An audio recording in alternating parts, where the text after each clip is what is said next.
Hello, companions! Welcome to the Companions presentation of Stargate AI version 3.0 Atlantis. I'm Lawrence, and I will be your host for the evening.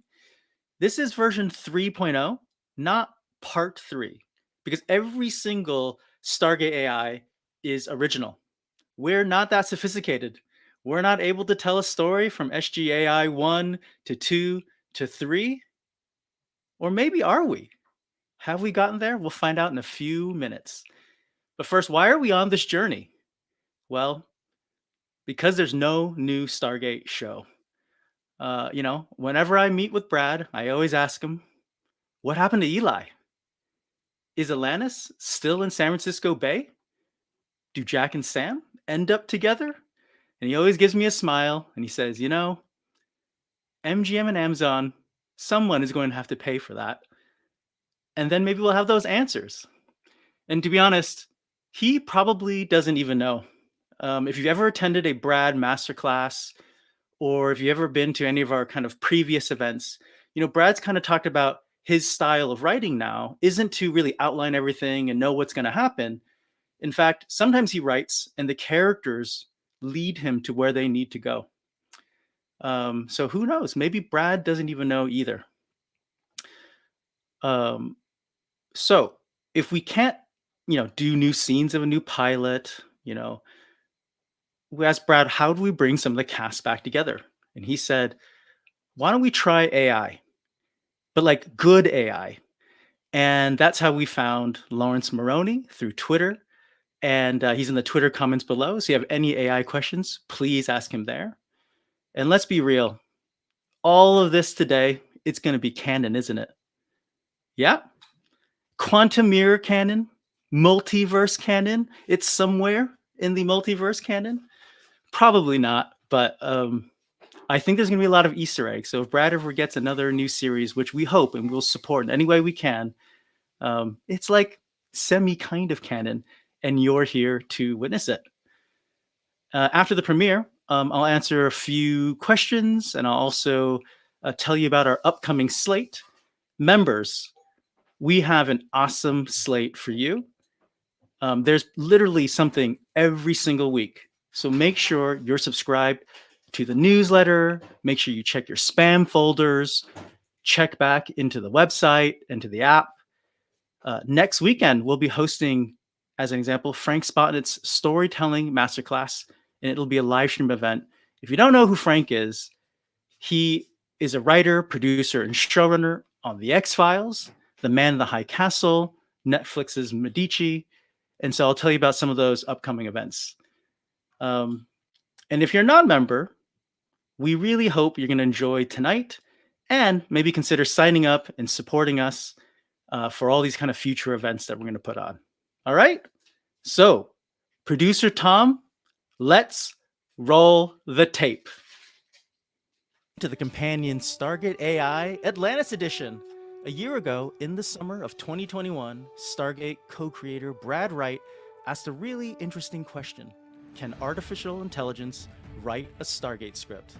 And that one question kicked us off on a year-long journey so far to find out where the technology could go. Hi everyone, my name is Lawrence Cow. I'm an ex-software developer turned producer turned co-founder of The Companion and the host for this evening. I'd like to introduce my co-host for today, the impresario for today's experiment, the incredibly amazing, innovative, and co-creator of Stargate SG-1, Atlantis Universe, and Travelers, Brad Wright. Hi, everybody. Hey, Brad. Also joining us, and the creator of the AI, we have Google AI lead advocate, Lawrence Moroney. Hello, everybody. Great to be here. Hey, Lawrence. Hey. Lawrence's. Yeah, two Lawrences. Lawrence I. Is that how you say that? I'm not sure. We're gonna go for Lawrence squared. It's okay. In trademark. We're going through the process. But what is an experimental AI created script without a talented cast to add the heart? That's what Brad always says. The heart and soul to bring it to life. So please welcome Rachel Luttrell, who played Taylor Amagan. Hello. Tori Higginson, who played Dr. Elizabeth Weir. Hi. Paul McGilligan, who played Dr. Carson Beckett, Hello, you cheeky buggers. and David Hewlett, who played Dr. Rodney McKay, who also participated in the previous Stargate AI incarnations. So, David, you were in the beta and version 1.0. It was incredibly fun, but a little bit rough, I guess. How would you describe it? It was a lot of non sequiturs and a lot of difficult things to say, but it's come a long way. Like I'm looking forward to seeing what we're doing today, because even then I was surprised at how it managed to sort of have a thread to each one of these scenes. Sometimes the dialogue was a little off, but that's I'm sure I've made those mistakes myself in the past. So give it a break. But it's kind of, we were saying today that it's become almost it's almost like early writer stage. It's that, the ones who haven't rewritten, the ones who haven't gone over and reread what they wrote. You know what I mean? Brad, how would you describe it? How would you describe that journey from kind of the beta all the way till now 3.0, basically? Well, it's sort of it started off being so bad it's really entertaining, and we were killing ourselves laughing, and now they're scenes, like they are scenes. They're unquestionably scenes, and it still doesn't know what things are, but it's come a long way. David is absolutely right and well put. Well, and the character, they seem to have picked up on, I felt like the first time it was just lines from the script thrown back at us, whereas now it's beginning to feel a bit like it's sort of playing with them a little bit, it's molding them a little bit, as it goes. So, Rachel, have you ever read from an AI script like this before? No, I have not. And I actually ran this by my 14-year-old son. And he was like, Mom, don't do it. They're awful. They're terrible. Just don't do it. And then finally he was like, it's going to be hilarious. Just do it. So no, this is the first time I've ever done this. I think it's highly intriguing. I think it's great. what was he worried about? Oh, he thought it was going to be absolutely terrible and that I would embarrass myself. Spoken like a true teenager. He's Don't you love very him for it? protective. He's like, Yeah. please don't. Yeah. Yeah. The preemptive please. Like as you walk into a store or a restaurant, Dad, just don't say anything, please. Don't sing. Don't. Yeah. That's It how doesn't was. stop when they're 30, by the way. Oh, doesn't it? They Oh, just- great. Oh, I Lord. just have more Yes. fodder for it. And Tori, how about yourself? Do you have any thoughts on the script, or have you ever read an AI script like this before? No, I have not. But I'm curious, are there a lot of these experiments out there? Like Rachel, your son, has he read them for him to have the assumption that they're really bad? Yes. He stumbled upon some and Okay. So it's, none have come across my desk before. Paul, do you have any thoughts when you were first maybe reviewing the scripts earlier this week? No, I'm just excited. Like it's just exciting to read it get all the cast together again. It's fun. I'm excited about it. But I've never read anything like AI produced script before, so I'm interested to see how it all plays out. He hasn't read these either. Yeah. No, but Paul is right. That's really the point of this. The whole point of this was to create an opportunity, because MGM owns Stargate. This allowed us, by having an AI written script, to bring the casts back together and sort of as a kind of a reunion, and to have them read material, and it's fun. That's the fun part. You're absolutely right. And also my goal was to not only keep Stargate alive in the eyes of the audience, but to keep you guys alive as the characters and as the actors who play those characters, to make sure that we keep a toe in this universe, small unit, if you know what I mean. Yeah. Oh, it's a huge universe, and it's a huge universe.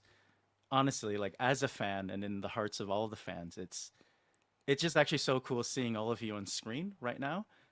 Before we've even begun this experiment, it's awesome. Yeah, Brad's doing a really bad job of keeping me alive by the looks of it. That's what I'm getting from this. Lawrence, I guess this time in version 3.0, our test is going to be with the Atlantis scripts and characters. Now, earlier in 1.0 and 2.0, there was just overall less source material, as in less scripts total. And so we had to do the experiment more around SG1. But because Atlantis was shorter overall, is this going to affect the quality, or has the technology, really improved to the point where you could use less scripts or characters who had less dialogue overall? Yeah, I think it's definitely a trade-off. With V1, what we did was we only use Stargate scripts to train the model. By the time we're up on V3 now, we're using something called a large language model, which was trained on pretty much all of the text of the entire internet, and then did something called fine-tuning that model towards the Stargate scripts.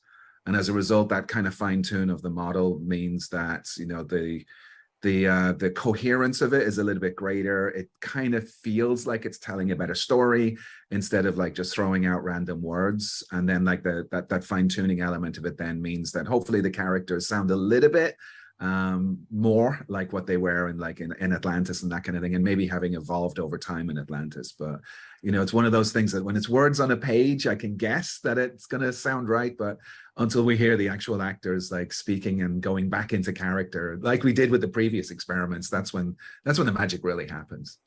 And for the benefit of Tori, Rachel, and Paul, who haven't been a part of this, can you briefly describe what you actually have to do to really build, I guess, the AI for each of these characters?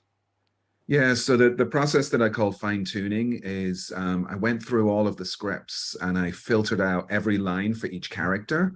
And then I took a look at to what was that line in response to. So every line was usually in response to one of three things. There was an action description, and then the character said something in response to it. There was somebody said something and the character said something in response to it, or it was a continuation on something that the character had already said.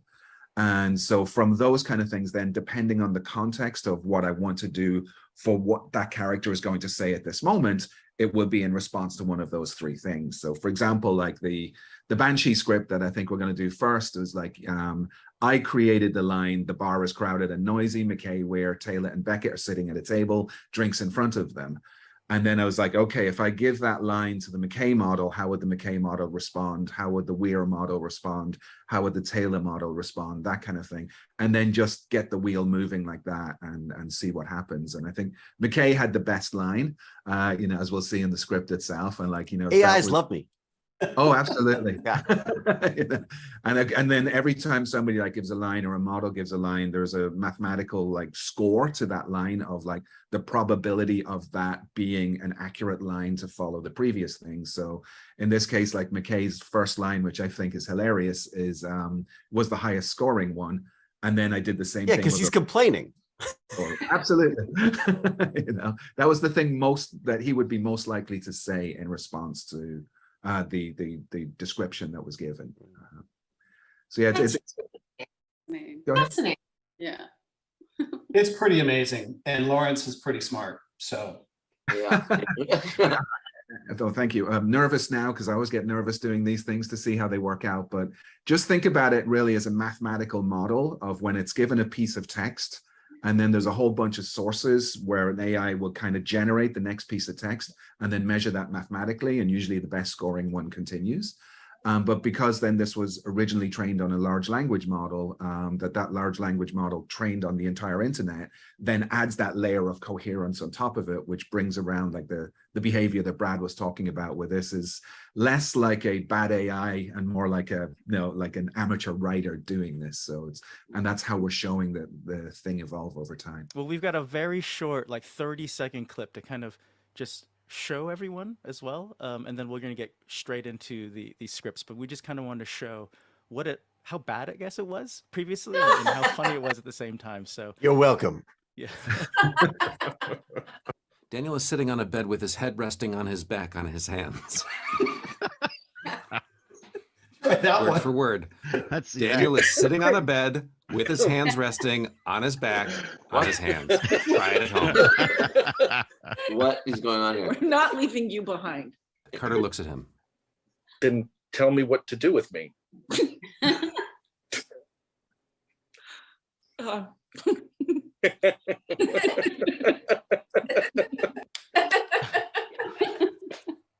You can Thankfully, see we've how- improved since then. Oh, that's kind of a shame. That was fabulous. it doesn't know that that's physically an impossible position to get into. It just doesn't know. Yeah, just spitting out words, so it doesn't know. I pulled a hamstring watching it. All right, let's jump straight into the script, shall we? Yeah. Okay. Scene 1, Banshee.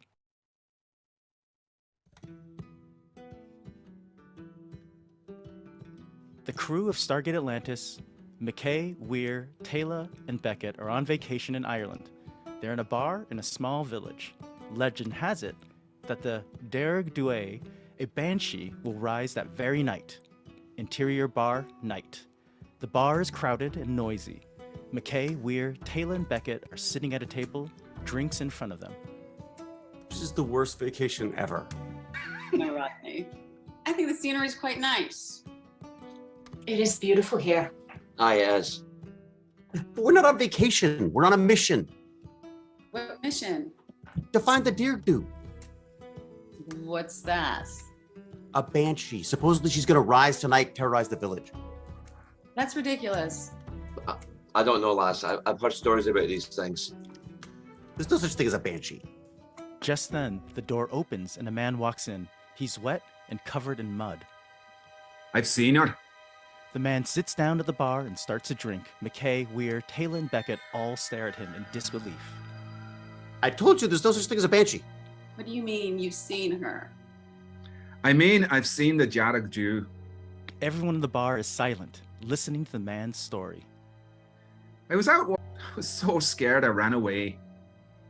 That's ridiculous. No such thing as a banshee. Aye, there is. I've seen her too. What? I was out walking in the woods one night and I saw her.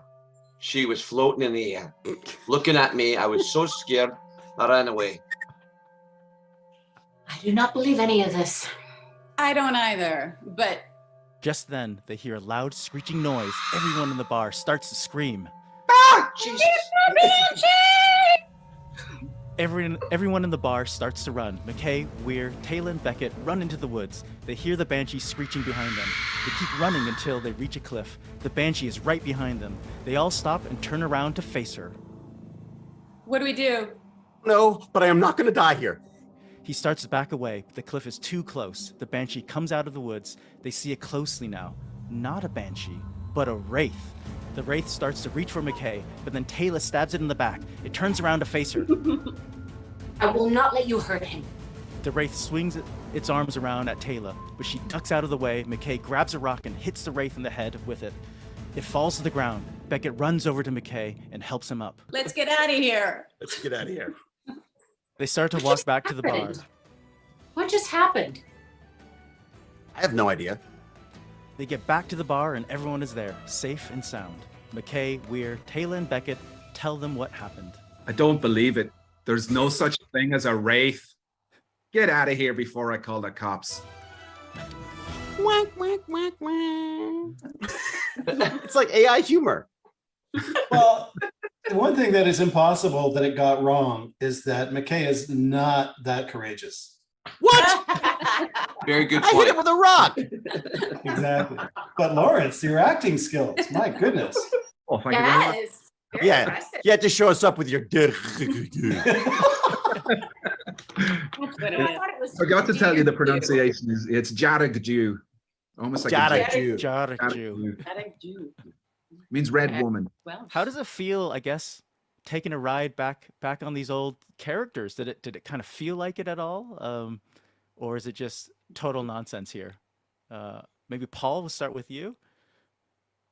It's fun. I mean, I'm looking forward to reading the next one too. But it's like riding a bike. I think, you know what I mean. Once you play a character like that for so long, it just it's nice. It's just I want more. You know what I mean? It's just fun to read. And Brad's right, David. No. I think the context, I think the milieu of the bar felt a little odd for the group. I think once we move on, it'll be a little different.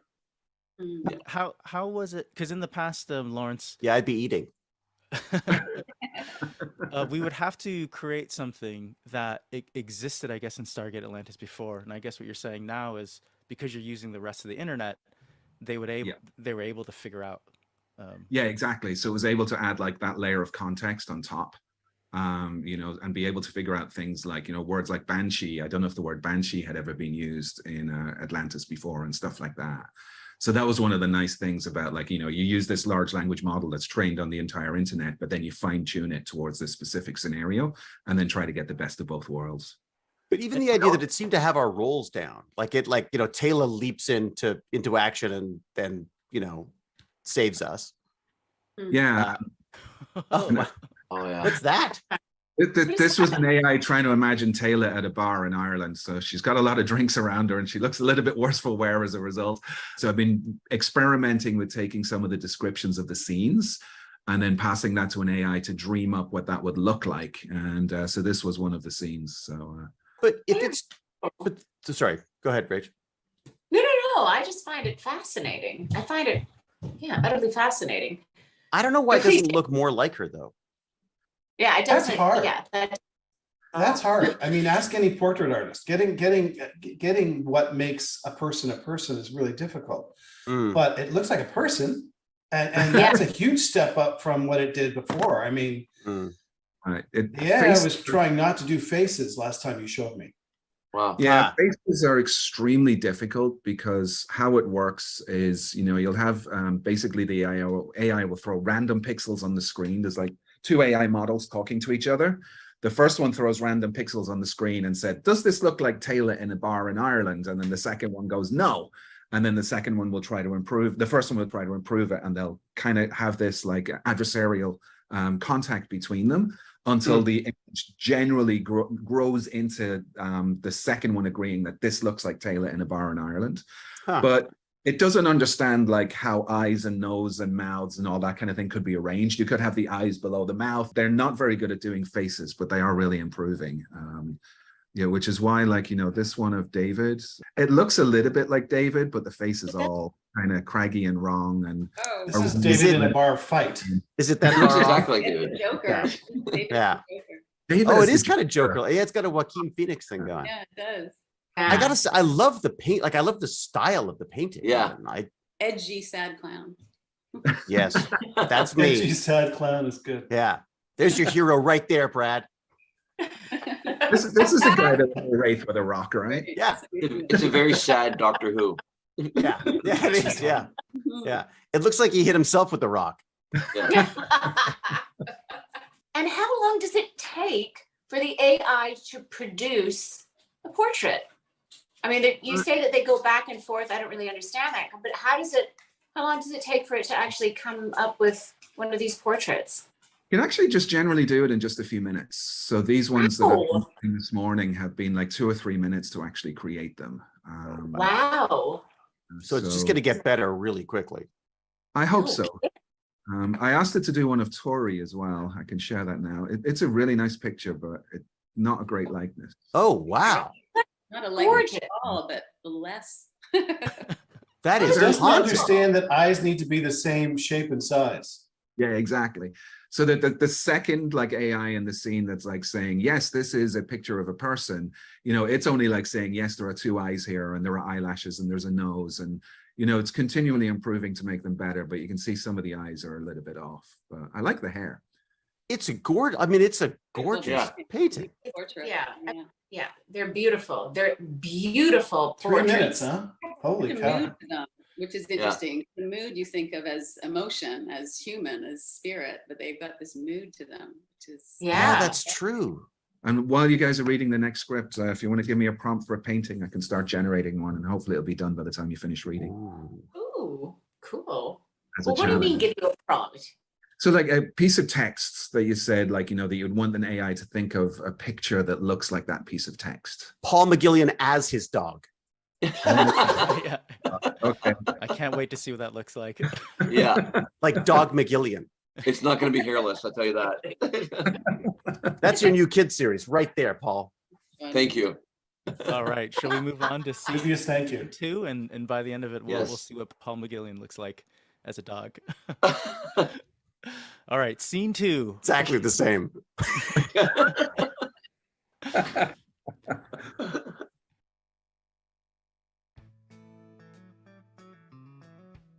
Interior, fishing shack, day. McKay, Taylor, and Beckett are all sitting in the fishing shack. Beckett is holding a fishing rod. McKay is on his laptop. He gets an alert about a unique power source being detected nearby. It's more powerful than a ZPM and a way to get Atlantis home. They have to leave now. I'm sorry, guys. We have to go. What? I just got a bite. I'm sorry, but we have to go. Come on, let's go. Oh, God. Fine, but this better not be a false alarm. Just as McKay is about to leave, Beckett gets a huge bite on his line. McKay is trying to get him to hurry up, but Beckett is trying to reel in the fish. Come on. I've got a big one here. Hurry up. We don't have time for this. But Beckett can't reel in the fish. It's too big. McKay has to help him. I've got a hold. Look, I've got a hold of it. Let me help you. You pull it in. Together, McKay and Beckett pull in the fish. It's a huge one. Oh, I think I've got a winner here. Yeah, you sure have. McKay turns to leave, but then he stops and turns back around. Wait a minute. What's that? Beckett looks where McKay is pointing and sees a strange light in the distance. Taylor's eyes widen as she sees the light. We have to check that out. Let's go. Exterior, fishing river, day. McKay, Taylor, and Beckett are walking along the river, heading towards the light. They reach a cliff and see a strange light shining down from the top. Looks like some kind of power source. Never seen anything like that. Let's get up there and take a look. McKay rolls his eyes, but Beckett is already climbing up the cliff. Oh, sure. Let the scientists take a look. I'll stay down here and guard the gear. Be careful. Beckett nods and continues climbing. As he gets closer to the light, he can see it's a power source of some kind. He reaches out to touch it, and his hand is electrocuted. He's thrown back and lands on the ground unconscious. Taylor rushes up the cliffside to rescue him. She finds him lying on the ground, barely breathing. She quickly checks his pulse and breathing, then looks up at McKay. We need to get him back to Atlantis. They can help him. McKay helps Taylor carry Beckett back to the jumper. They load him in and fly back to Atlantis.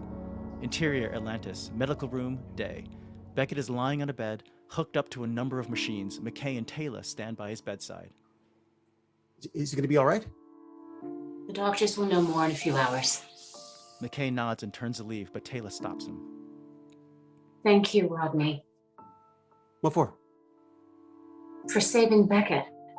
McKay is taken aback by her words, but doesn't say anything. He turns and leaves the room. Interior Atlantis, Beckett's room, night. It's late and McKay is the only one in the room. He's sitting at Beckett's bedside, watching him sleep. Creepy.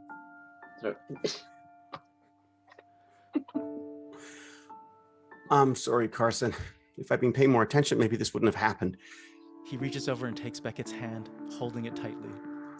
I'll do everything I can to make sure you get better, I promise. McKay sits there for a while, then gets up and leaves the room. Should have been a doctor. Interior, Atlantis gate room, night. Taylor frets as she paces to and fro in front of the Stargate. McKay enters, looking flustered. He's carrying a handheld scanner. I think I can prevent whatever that was from doing whatever it did to Beckett using this. But you are not sure. No, I'm not sure, but it's worth a try, right? Yes. We should get moving then. Darts towards the gate, but Taylor grabs his arm. What about Ronan?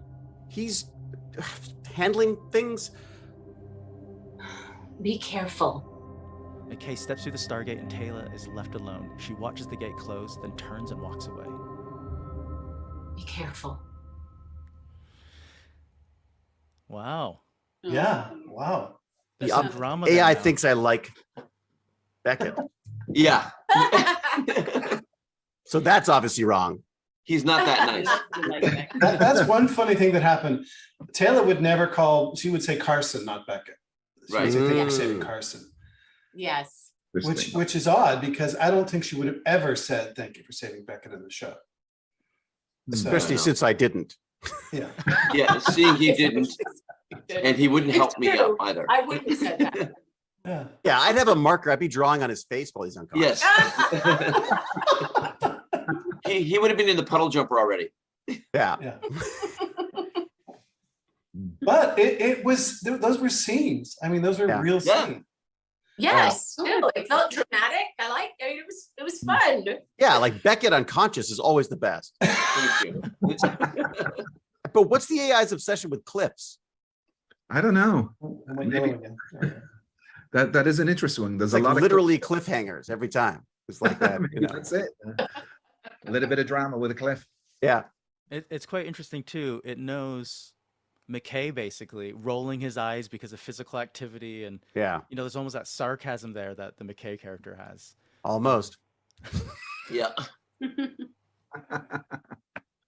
But I like that, and there's that, and there is, I mean, sort of, I was mocking it before, but there is that sort of looking out for each other with Beckett. I mean, that is, Yes. there definitely is that kind of, there's those kind of cute, the image of him sitting by the bed worrying about him. I thought it was quite nice, actually. Yeah, it's nice to see. You can almost get a sense of his humanity, Yeah. in the character, which he does have. I mean, he hides it a lot, but he does have that. McKay does. Only have an that AI sensitivity. can bring out the true Yes. human. Yes. The ice cube has melted a little bit. Yes, that's it. I mean, it is picking out a bit of a bromance there, right? Yeah. Yeah. Smart. And so on that, Lawrence, we're not manipulating this in any way, right? It knows somehow that Yeah. these two are closer, or at least in that way, than say right with Taylor. Nice. And you wanted to see Paul as his dog? Oh my God. No. Oh, that's Terrible. fantastic. That's his character. I think it's got his hair down perfectly. Yeah. Oh There you my go. gosh. That's That is fantastic. that- It looks like That's something pretty out of perfect. I'm in There's there. another one. Are you- I see me. Aw. You can see it, right? The That eyes. is He's a magnificent. good boy. Yeah. He's a good boy. Unbelievable. What is that on the carpet? Who's a good little buddy? And there's another one. Oh my God, that's good. Oh dear. That's Okay, Wait Lawrence, a send minute. that to me, please. that's like It's just an iPhone disturbingly. filter. That's your Christmas card this year. Yeah. I like how serious he looked. That's so funny.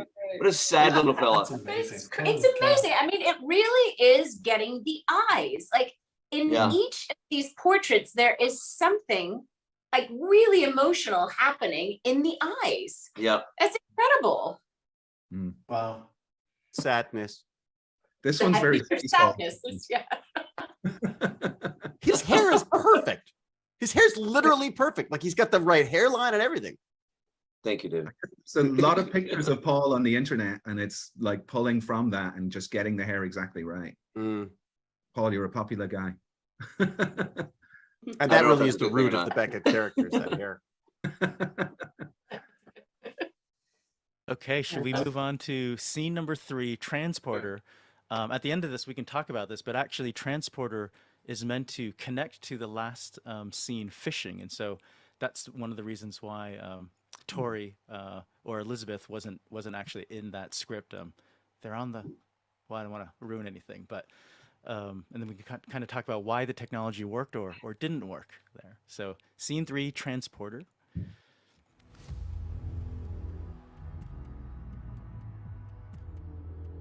Interior, ancient ship, day. Taylor, McKay, and Beckett cautiously enter the ship, guns drawn.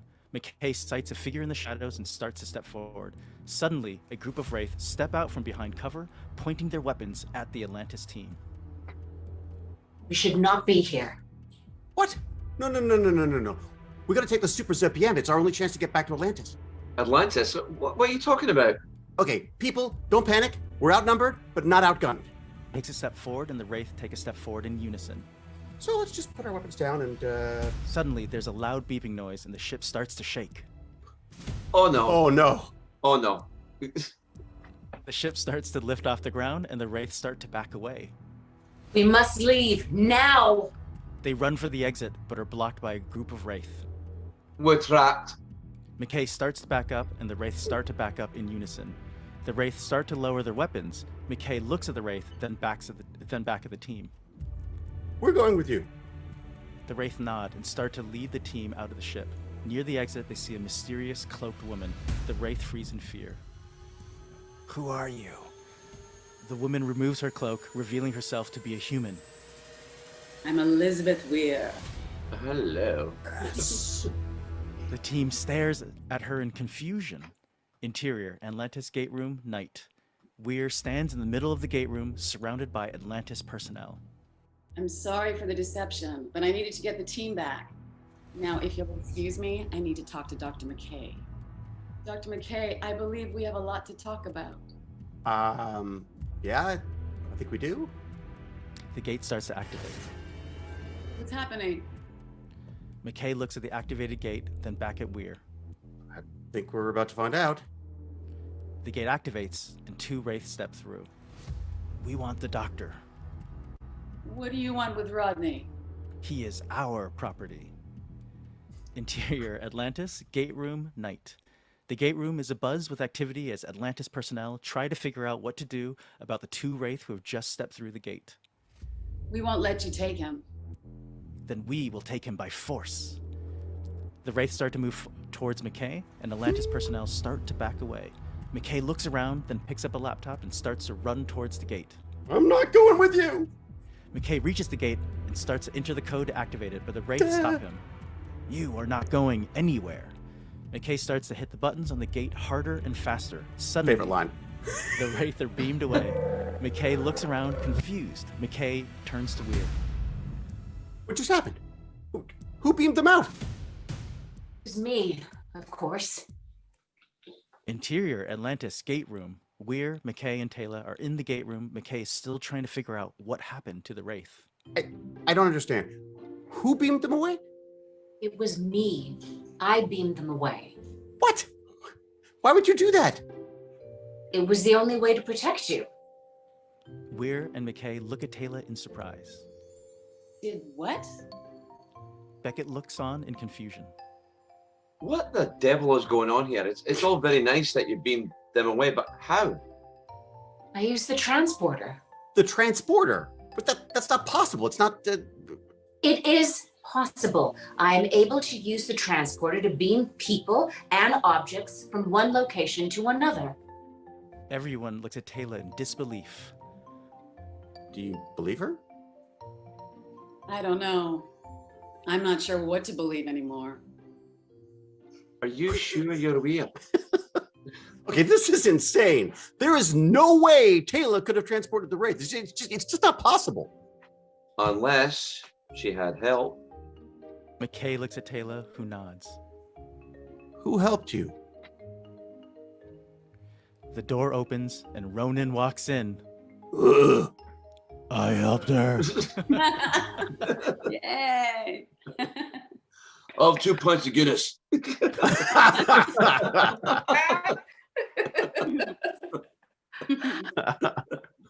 We left him in the bar. Yeah. I like the way McKay just can't believe that Taylor can I operate know. a transporter. My favorite line is that in response to an emergency, I hit the keys harder and faster, which is exactly like that is like, you know, that's the sci-fi acting to a T, isn't it? It's like, oh my God, we've got Match the keys, match the keys. That's it. It's Match the the actor's keys. response, not the scientist's response. That's it. Yeah. That's his actor response. Yeah. The AI's onto me. I love that you had grabbed the laptop first. Yes, yes. That's funny. I love that. I mean, it got the humor in this. I mean, there's a lot of humor. And I feel like Yeah. I don't know, I feel like it's getting McKay.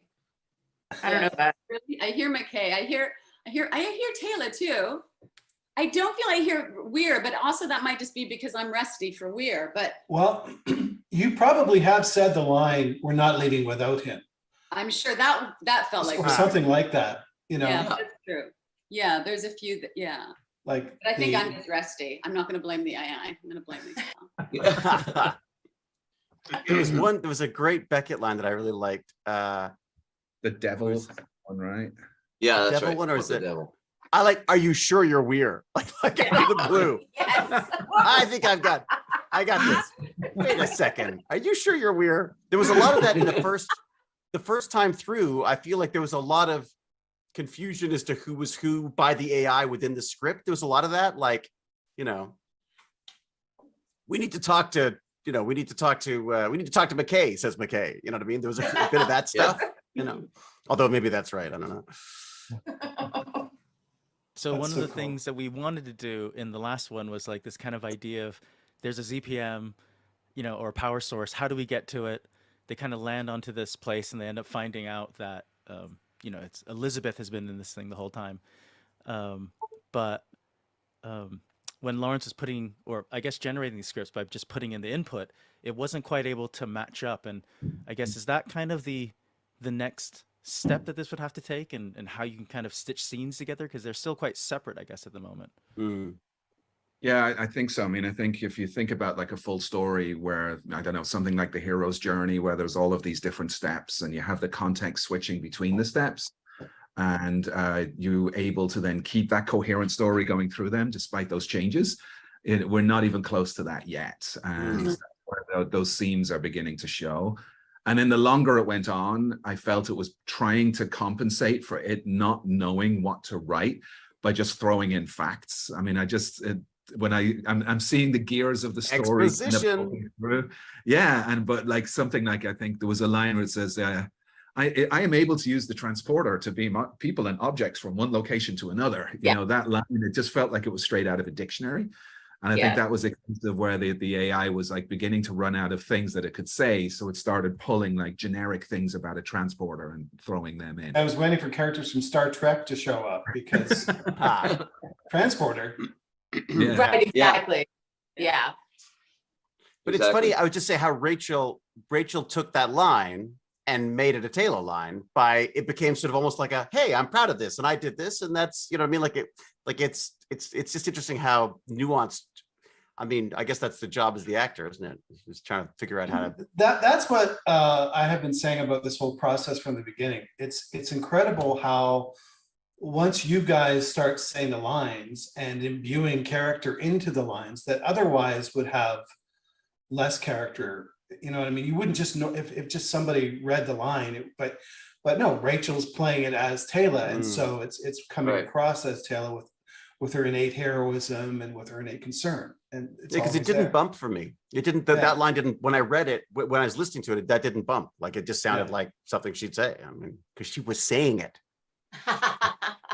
When I read it the first time, it bumped for me. Oh, did it? Okay. A little bit. Right. You would have knocked on my office door over that one. Yeah, I get it. I would have. Brad. Yeah. To us non-actors, what do you mean when you say like it bumped or it didn't bump? Oh, no. That's not really a terminology that I generally use. I just meant that when I read it, it felt a little bit incongruent for Taylor. The concept being it jumps out at you, something that bumps, it jumps out at you. Right. I see. So I got it. So something that feels like it shouldn't be there. Yeah.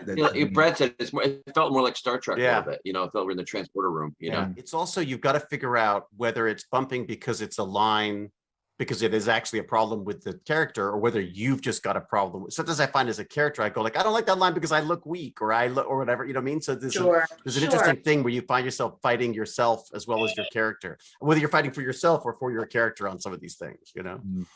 Sure. Yeah, but in the case of Rachel's line, she was absolutely correct to bump on that line. Yeah. All right, should we move on to scene 4, high stakes? Interior, McKay's lab, night. McKay and Beckett are in McKay's lab playing a game of cards. all right, Rodney, you're running low on chips, but how about we up the ante?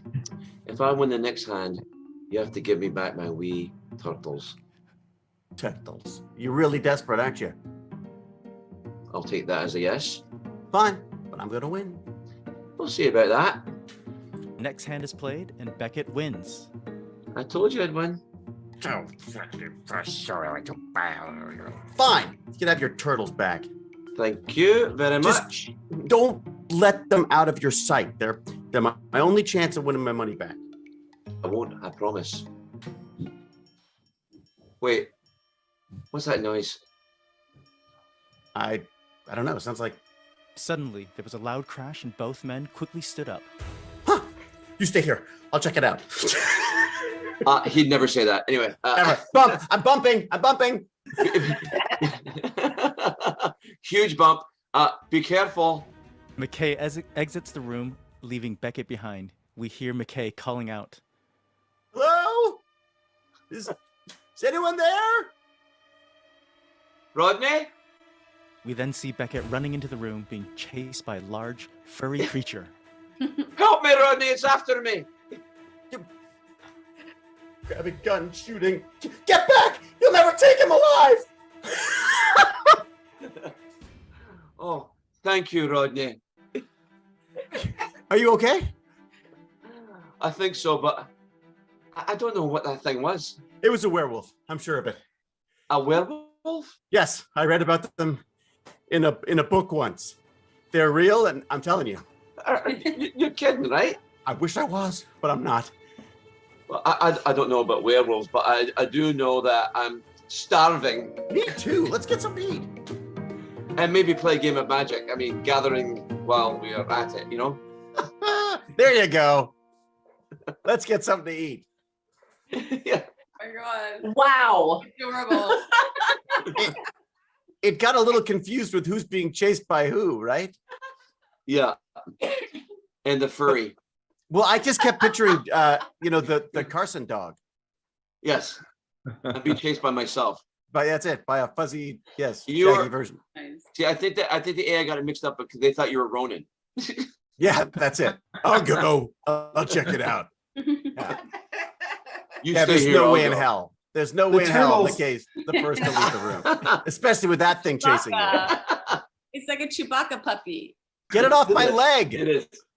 It's McKay turned into Clint Eastwood in that little scene. Yeah, I'll go. The turtles line is from the show, though. I mean, the whole. Yeah, Yes. the turtles. Oh, I yeah. love that. I mean, I remember that moment in the show Oh. when Beckett goes, "Oh my God, I left my turtles at home on Earth." And, Brad, and I it's- can't tell you how many turtle things I have. Oh, I know. I'm Turtle sure. doilies, stuffies, everything. But Maybe but you'd like a the- lemon for them. The thing Yes. about this scene is once the AI had exhausted that bit, it created it like it did a new French scene. In came a sound that startled them and introduced a new moment, and then it just kept introducing new elements in order to continue the scene. It was interesting. Yeah. When in doubt, make a loud noise and run out of the room. Exactly. That's basically, yeah. The old writer's trick. So Amazing. that scene, specifically was to feature David and Paul. And then the next scene that we have, leadership, it was meant to actually only feature Rachel and Tori. But as we all know, the AI has a mind of its own. So it does actually introduce David and Paul as well. Well, And- leadership, you know. Yeah. And crazy Sam Carter comes into this where, also. So I'll read the one line of Sam Carter. I hope you don't mind. But yeah, we'll see kind of like how I guess the scenes kind of change for the two kind of. It's like the female- AI is trying to mix it up. As it starts running out of ideas for the constraint of the scene, it starts to try and bring in other things to keep it going. And then sometimes, like, just some characters just insist on being there.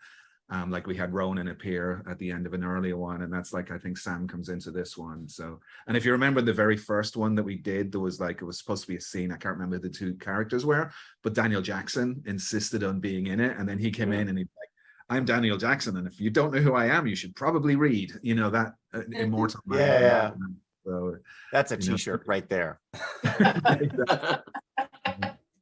And that's kind of what happened in this scene, where I wanted it to be just wear and tear out, but like, after a couple of pages, generally with those constraints, then the engine starts running out of ideas, and you have to kind of, mix it up a little bit to keep it going. Right. And is it the AI that'll mix it up, or is it actually like you needing to prompt it because it's kind of repeating itself over and over? It'll be a little bit of both. I think in this case, it was, I don't want to give away a spoiler for the story, but we see that the two girls end up in a particular location, and it's like, and now you're like, well, what happens next? And an external force has to come in to kind of Right. push the story forward. And, that external force ended up being the two lads. But isn't that a Okay. writing thing anyways? Like, when you get stuck, you bring in another character. That just seems to be, I feel like I've Or seen a that loud in so noise. many. Or a loud noise, that's it. Yeah. Depending on budget. All right, let's do it. Scene 5, leadership.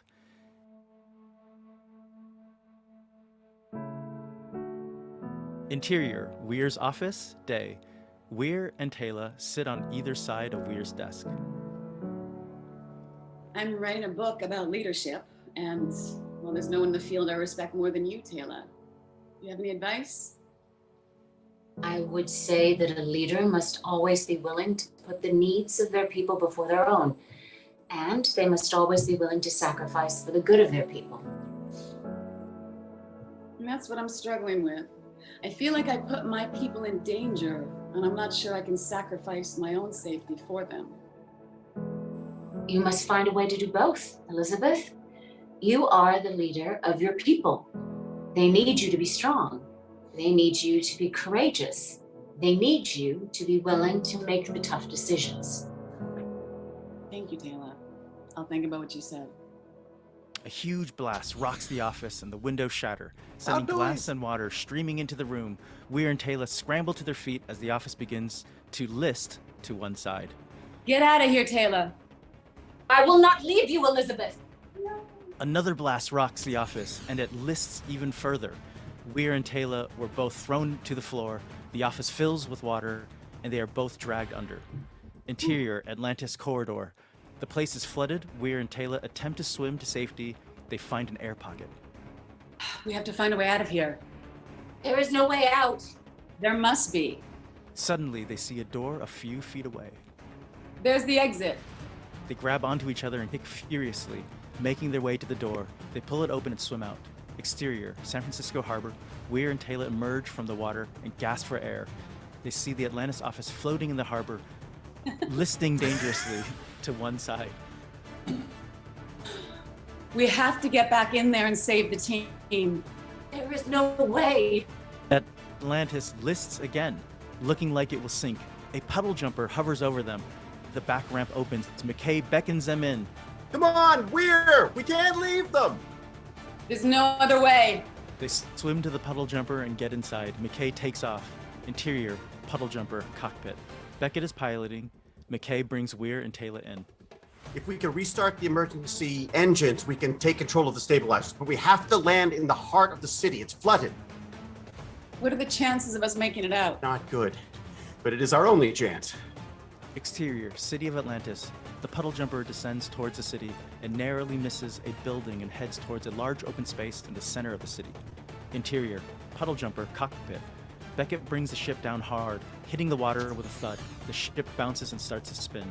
We're going too fast. Get us out of here! I'm trying. Exterior, city of Atlantis. The puddle jumper spins out of control and heads for a large building. Interior, puddle jumper, cockpit. Beckett struggles to control the ship. We're gonna hit the building. Brace for impact! The ship slams into the building and crashes through the roof. It comes to a stop upside down. Interior, puddle jumper, cockpit. Beckett and McKay are unconscious. Taylor! Taylor! She Yes. wakes Beckett and McKay. We have to move. McKay, can you walk? I think so. Okay, let's go. They exit the cockpit. Exterior, city of Atlantis. Weir, McKay, and Taylor climb out of the puddle jumper. They start to walk away, but the ship starts to sink. McKay! I see it. He rushes to the cockpit and starts to work on the controls. I got it. The ship starts to rise.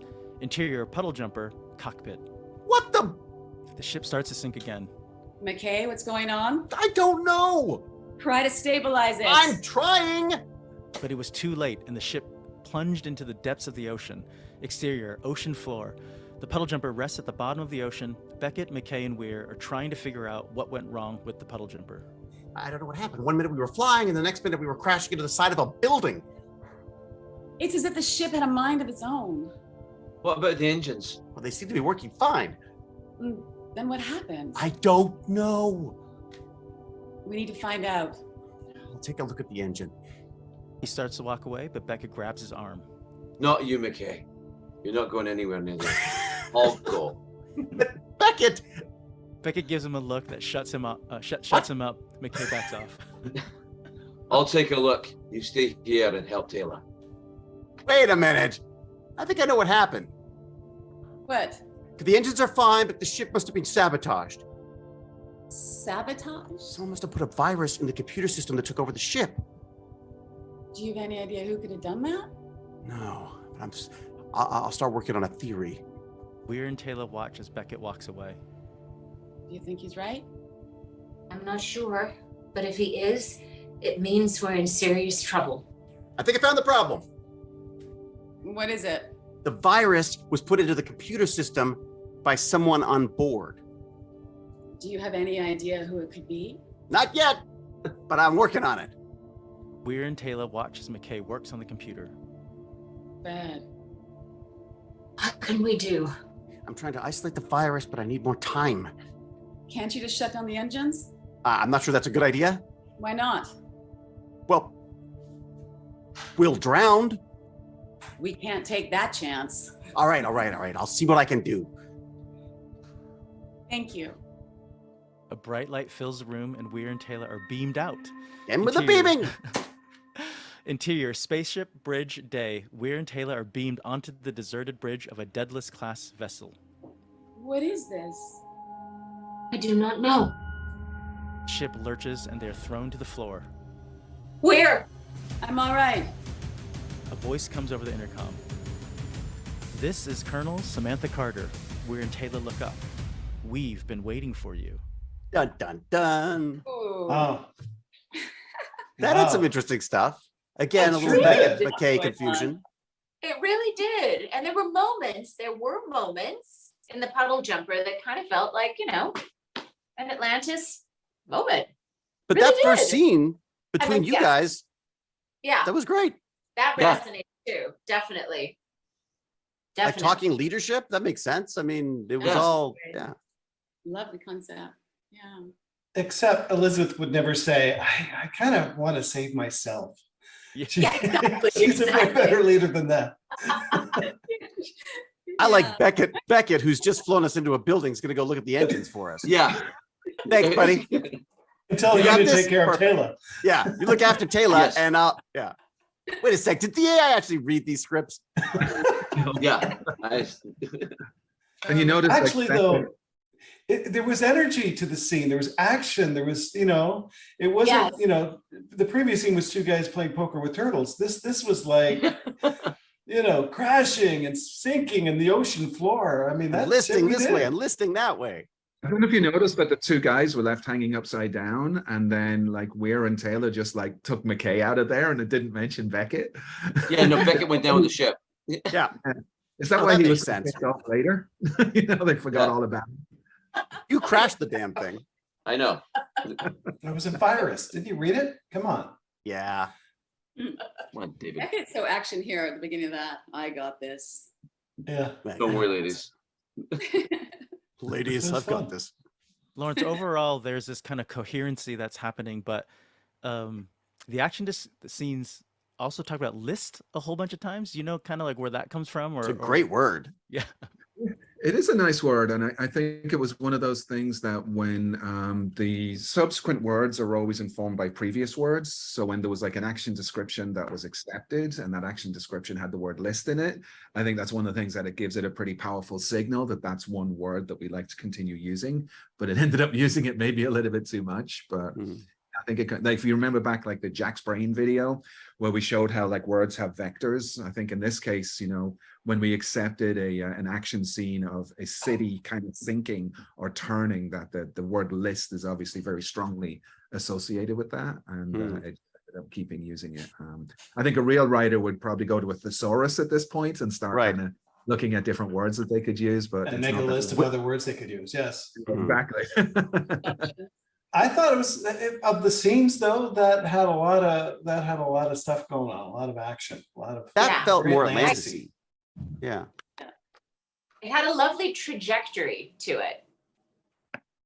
See, and that's what never happened in the early stuff. I mean, the early stuff, it just became gibberish, which was entertaining. But that's what's amazing between the early stuff that we were doing, Lawrence, and this stuff. It's there is a trajectory. You're absolutely right. It's very, very, it's kind of blowing me away. Brad, how do you get it? How does it get better every single time? I'm curious. Like, does it just get more educated toward the characters as it goes on? Like you're saying, it's getting better all the time. Like, how does it happen? Lawrence is evolving the AI, literally. Right. And he's the one to explain that, because to me, it's just a series of gears that are turning. But it's more than that. Yeah, I think. gears, Brad. That's exactly it. Yeah. It's just a giant mechanical machine. Yes. Yeah, I have them all working under my desk here. Yeah. spinning. Right. Go hamsters, go. Oh, that's going to be the next image. But anyway, Oh, yeah, Hamster no. writer. Yeah. To answer like Paul's question, I think, the big thing in this case that is very different is that these later scripts, particularly the Atlantis ones, it's a combination of a large language model that's trained on the entirety of the internet, plus like doing that fine tuning of that model with the Atlantis oriented stuff to try and make it sound less generic and more Atlantis-y. There's some knobs that I have to fiddle with there to maybe fix some of the bugs in the characters that, Brad obviously knows them far better than I do. And so that we could fix that and maybe not have McKay be an action hero or, that type of thing. Whoa. I mean, Good idea. McKay was occasionally an action hero, just reluctantly. maybe we should listen to this AI more. I'm sorry, you guys probably said this at the beginning and I came in late, but how long have you two been working together on this? Oh, okay. I guess it was a year ago that, just over a year ago, I proposed that an AI start writing episodes of scenes of Stargate in an effort to get band members back together again and sort of a reunion like this one. It's fun. And that was the point, right? And was it on Twitter? Lawrence took the challenge. It was a tweet, wasn't it? Yeah. It was a tweet that the companion and I put out together as a way, and this is true, you're right, because the companion said, oh, we should find some AI software that will help us do this. And I said, no, let's not do that. Let's throw it out there into Twitter and see if anybody raises their hand and says, oh, I could do that. And of course we got Lawrence, who I had met like 12, 14 years ago when he was working at Microsoft. So it was kismet. And he said, oh, I happen to be an expert in AI. How about I try that? And I went, well, that sounds perfect. And that's how it happened. And it's fun. It's just been so much fun. Not just to see the scripts evolve, but to see all you guys again and to have it as an excuse to see all you people together in the same, Zoom. And for me, it's kind of moving to hear your characters again. It's just terrific. I had the computer imagine the scene here of Atlantis like being sunk. And just to go back to when we were talking about earlier on, is that it will throw random pixels at the screen and then another AI will go, is this really Atlantis underwater? And the two of them will start iterating. And it starts like this. And I actually caught this one as a video. So you can see it just generally imagining, this is Atlantis, unfortunately, pretty devastated and sunken. Oh, wow. So it kind of, if I restart again, it starts in nothingness. And then eventually the computer begins to dream it up. So it's like, seeing like a sunken city and stuff like that. And that's kind of weird. like a bit of stability, and then it just kind of wobbles between the two, after that for a while. But, this was a scene, I asked it to imagine the scene from this story, and this is what it came up with. So The Office is in there somewhere. Listing to one side. Listing. During a conversation about leadership. Yeah, exactly. That's really wild, though. Pretty It's cool, almost like right? seeing a dream. It's like a weird kind of a. Yeah, it has a very dreamlike quality to it. Yeah. It blows my mind. I don't really understand how that's possible. I don't understand. Who? Raw compute power. It's all it is. There's nothing intelligent or smart. It's like one model just is very good at painting pixels on a screen, and then the other one is kind of very good at saying, nah, that's garbage, kind of, we need a sky, we need water, we need reflection, that type of thing. And then the first one says, okay, does reflection look like this? The second one says yes, and then it'll move on, that type of thing. And in this case, like the prompt was something like, I can't remember, it was like the Stargate Atlantis city listing to the side and sinking into the ocean, or sinking into San Francisco harbor or something like that. And this is what it came up with. It could have just played the opening credits of the show backwards and have it sinking back down again. See, if it was cheating, it could have totally done it. Yeah. That's what a really intelligent one would do. A really lazy AI would do that. Yeah.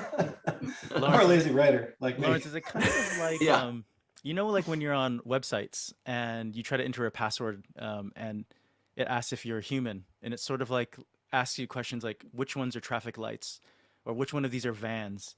And this is kind of like that, but doing it very, very quickly to learn, right? Like, Exactly. what's a traffic light? Exactly. Or it's like a child like making a painting and saying, is this a car? You go, no. And then you need wheels and you need like something else, like that kind of stuff. And then it goes and it tries another painting. You go, yeah, that's much better. But can you imagine just doing that like hundreds of thousands of times a second and like dream up images like this really quickly. And so that video was 17 seconds, but you were saying with the other portraits, you would give it a solid 2-3 minutes, and like that's how the accuracy increases. Yeah, well, this was about 500 frames, which is why it's like down to 17 seconds. So this was 500 iterations of a computer doing that. With the portraits, it was probably several thousand iterations to kind of get it much clearer.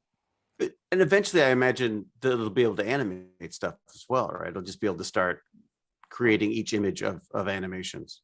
That's insane. Yeah, not there yet, but I think that's coming. But like theoretically, if it knows enough to show Atlantis in ruins, it could show a before Atlantis and then slowly break it down however they figure out. Yeah, it's like some kind of twin. That's a lot more difficult, but I mean, I thought this would have been impossible just 2 years ago. So, it's like it. Wow. Well, now I'm haunted by Dog McGillian. Yeah, exactly. I want you to have that above your bed.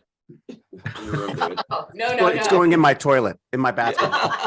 Right. No, or just put it in your cave, whatever that is. Oh yeah. Oh, there it is again. It's just so sad. It's so sad. It's just it's like a Disney poster for a show that hasn't been invented yet. Exactly. That I'm telling you, that's it's like the new Paw Patrol. It's the Paw Patrol. On the dog Paw Patrol, exactly. Yeah. No. Paw Patrol. That's but the hair is good. The hair is good. Oh my gosh. Do we have time for the last scene? There's another scene. One last scene. Oh, this one. Oh, right. Yeah. So scene 6, should we get into it? Gate ship? Got it. Yeah. Okay. This one, we really wanted to challenge it, so we put it out to the companion members, a Stargate fan, Karine Coco. She was the one that came up with this, and so again, I think this is where hopefully kind of the future of something like this could be. Anyone could give an AI a prompt and it'll generate a scene. So let's get into it. Scene 6, Gate ship. Interior, puddle jumper, landing bay, day. McKay attempts to paint the name Gate ship on a puddle jumper, but is caught by Weir, Taylor, and Beckett. What are you doing? What does it look like? I'm painting the name of my ship on the puddle jumper. You can't do that. But why not? But it's not your puddle jumper. But I'm the captain. And I am the first officer. Fine. I'll paint it on the floor. McKay paints the name on the floor. There. Now it's official. No, it's not. What do you mean? The puddle jumper is not your ship. Well, whose ship is it then? It's the Atlantis puddle jumper. But I'm the captain. And I'm the first officer. Fine. Then I'll just paint it on the wall. McKay paints the name on the wall. There. Now it's official. No, it's not. Oh, what the? What is it? I just got a feeling. What kind of feeling? I don't feel right about this. What's wrong? I don't know. I just got a feeling or something not right. Suddenly, the puddle jumper starts to shake. What's happening? I don't know. It's the ship. No, it's not the ship. What is it? I don't know, but I don't like it. Rodney, what's going on? I don't know, but I don't like it. We're losing power. Get to the control room. I'm not going anywhere. Rodney, we need to get to the control room. I'm not going anywhere. Taylor, get him to the control room. Come with me, Rodney. Not going anywhere. Rodney. All right, I'm coming. I still don't like it. Interior, control room, day. Rodney and Taylor enter, Beckett and Weir waiting for them impatiently. What's going on? We're not sure. We've lost all power. Oh, what does that mean? We don't know. Is there any way to get the power back on? I don't know. There may be a way to bypass the power cord. I could try. I'm not sure I could do this. It's worth a try. All right.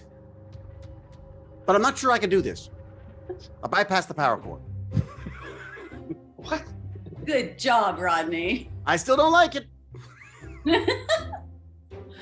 Rodney, we need to find out what's going on. I'm working on it. Rodney, we need to find out what's going on. I'm working on it. Whoa! What is it? The puddle jumper. It's Rodney, what is it? He's caught by Weir, Taylor, and Beckett. Gate ship. What? Gate ship. I painted on the puddle jumper. Rodney, that's not funny. I'm sorry. It's just. It is a very clever name. Thank you. Wow. That I forgot. What? That's my favorite scene. That's really fabulous. I think it's mine too. That is. Save the best for last. Oh, that's funny. That's the first one I read, and in a way, it's the one that is closer to the older ones, especially with the humor. I mean, Taylor, and I'm the first officer twice, Yeah, twice. and then repeating Comedy weird in lines. twos. Yeah. Very funny, Yeah. Very funny. very Yeah. funny stuff. Oh my gosh. And Yeah. and character stuff. I mean, again, it felt there was a character. I felt like they had the characters in that in a way. Yeah, yeah. Yeah, First Officer Taylor. Captain. I just like the idea of Yeah. McKay painting on the side of Yes. It's a very But that's clever- new. the ship. Yeah. Gate ship. Can't do it on the side, I'll do it on the floor. Can't do it on Right. the floor, put it on the wall. you know. Right. Which in a way is kind of McKay childish. I could sort of see him Yes. going like, fine, I'm not allowed to write on the side. I'll write it on the floor instead. Yeah. Mhm. Yeah. and Elizabeth's like, it's not your ship, Rodney. Very Whose childish. ship is it? Yeah. Yeah. Yeah. Very funny. My favorite line in the whole thing is, and I'm the first officer twice. Yeah. Twice. Yeah. It looks like we're going to be saying this again. Yeah. Oh, Oh, how oh fun. God, that was fun. Really fun. Should have shot it. Should have shot Should it. have shot it. Should have shot it. So how did this one come to be? Again, you said that it was a fan's prompt. Yeah, that's right. So Coco. with all of these, yeah, I mean, Lawrence can explain it better than I can, but you effectively just give them, some kind of situation or scene with characters, and then the rest of the AI generates itself. So, when Lawrence is saying it's 98% AI and 2% human, the human basically kicks off the prompt, and then everything else just kind of goes, right? Is that right, Lawrence?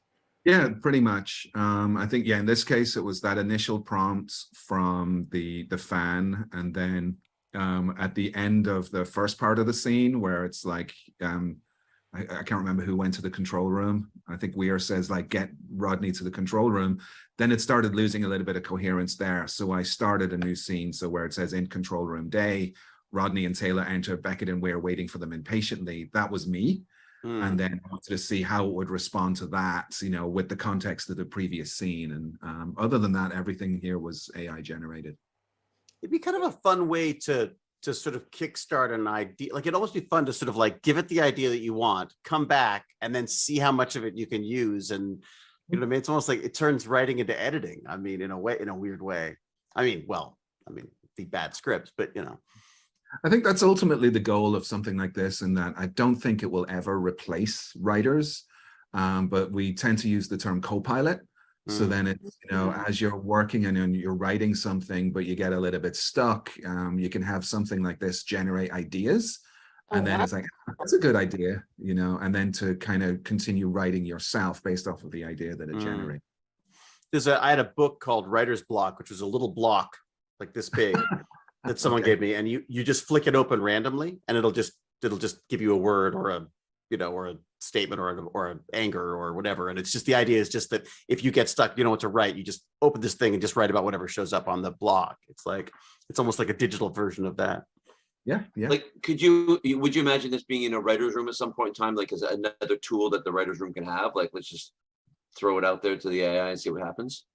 That's what I would love. What do you think? The thing is, writers' rooms are more about structure and story, Right. and what the character's going to be doing next. The dialogue is generally alone at a desk, right? Very few writers' rooms do the dialogue, of a show. Right. I guess they do in comedies, but that's a writer at his desk. But I could see being stuck with a scene and giving, okay, I'm going to go to set, or I can go to. I'm making this up, Lawrence, so I don't even know if I can do this, but I say, oh, I've got to go do casting. I've got to do, and I know I'm not going to be there for an hour. I could press a button and give the AI a chance to finish the scene or to continue the scene that I'm writing while I'm away. And I can come back and I have the choice to take some of it or throw it away. Right. Yeah. Very cool. Absolutely. Yeah, that's cool. And if it says, I'm the first officer, it's staying. I'm telling you. Right. Yeah. But it's funny how it triggers the creativity. I mean, that's what I find so neat about it, is these little things come up. Yeah. Like when you're texting somebody on your phone and it auto-completes, like some of the time you're going to keep the auto-complete, and sometimes it's nonsense and you're not going to keep it. And it's so funny. I actively don't do it. When I get suggested something to write, I never do it. I actually will try to change. I will try to think of something else, because it really, for some reason, bothers me. Like, I feel like I'm going to be trained to, I don't know, there's something about it. I don't know. Of all the things that I wouldn't like, that for some reason is one of the ones that bugs me. Interesting. Yeah. And I love all this stuff. You know me, I'm like, take over, fine. Technology, go. But for some reason, the idea that I would start becoming, because then you're sounding like someone wants you to sound, if that makes sense. I know it's based on your own. I don't want to say aardvark, so That's I'm not going to. Maybe it's an actor thing. Maybe it's just a purely actor thing. No, you can't. No, don't give me a line reading. I'll write my own lines. Thank you very much. Yeah. Yeah. I just being a jerk. Yeah. For someone who's kind of terrified by the whole notion of AI, because I kind of am, I'm fascinated. And iPhones. Fascinated by it, but I'm also slightly terrified by the whole notion of it. This has been very intriguing. And what was It's not that? there. I mean, I guarantee you we could all write better scenes, Atlantis scenes than those. I mean, the fact that they're interesting is because they were written by an AI. Right. If they were written by some guy named Bob, you'd go, what the hell is this? Then they're in my junk folder. Yeah. Exactly. Yeah. Yes, exactly. No offense to people named What Bob. the hell is this? So true. I find it amazing. It's just been a year from what you guys just seen, that little clip you guys showed earlier to this. I mean, that's extraordinary. It So is. I imagine it's exponentially going to evolve. So Jim, this time next year. There's a thing called Moore's law, where computing power effectively doubles every 18 months. And if you kind of project Moore's law, it's I'm actually working on writing a movie, and I was doing some of the homework for the movie, and it was like the computing power now increases the entire decade of the 80s. If you can imagine, we came into the 80s where computers were the realm of science fiction, and we left the 80s with a computer on everybody's desk. Computing power in the next 2 years will be increasing about the same amount as it did in the 80s, every 3 seconds. Wow. What? Are you saying I should get a new phone? Yeah. Rachel, you're fine with yours. You just stick with yours, okay? Yeah. Wow. So soon they'll figure out how to orient themselves, and we won't Upgrade. be going. But yeah, it's like that. That's Wow. just how intensely it's marching forward, and I think we're seeing that reflected in this work. No, it's fantastic. I mean, well done. I mean, that's Yeah. extraordinary. Great job. How you've It's all corralled this Lawrence. thing. Yeah. It's the hamsters under my desk. Yeah. Oh, well, thank you so much. That was so much fun. I don't want to take up any more of your time. So that sadly brings us to the end of Stargate AI version 3.0 Atlantis. And I think everyone is loving the learning aspect of the technology and artificial intelligence. And I'm sure Lawrence would be happy to answer any other questions. And hopefully we're a little bit less afraid of AI, or at least curious about what AI could be and where it can go. Brad, do you have any final thoughts on the wonderful cast today, or the AI in this project? Yes, the wonderful cast. The key Brad. is the Let's key hear word about is that. wonderful, and I told Lawrence a long time ago when we even started this is at the very least it's an excuse to see everybody's face and to say hello and sort of in person. So it was worth it for that alone. Nice to see all of you, and it's great to hear your voices in character again. It's great to see you. Thank you, Brad. Thank you, Brad. This was a lot of fun, and it was great. It really was fun to actually bring these characters back to life, and it was. It was. Yeah.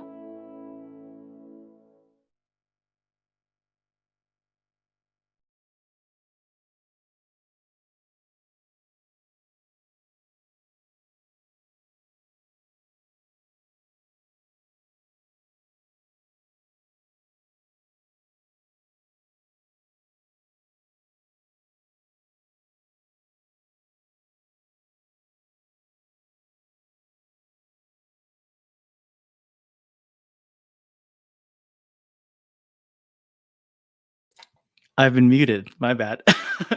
um, uh, Welcome back, everyone. Thank you so much, and I hope you really enjoyed it. I mean, I've been obviously a part of this entire AI journey, AI 1 and AI 2. Absolutely love them, but I mean, AI 3. There was just something about it in the recording where I probably laughed more than I did than any other AI, and I think some of you were saying, I don't know, maybe you want like I don't know, like a t-shirt, or maybe, you might want a quotee. So we finally got our act together in our shop live now.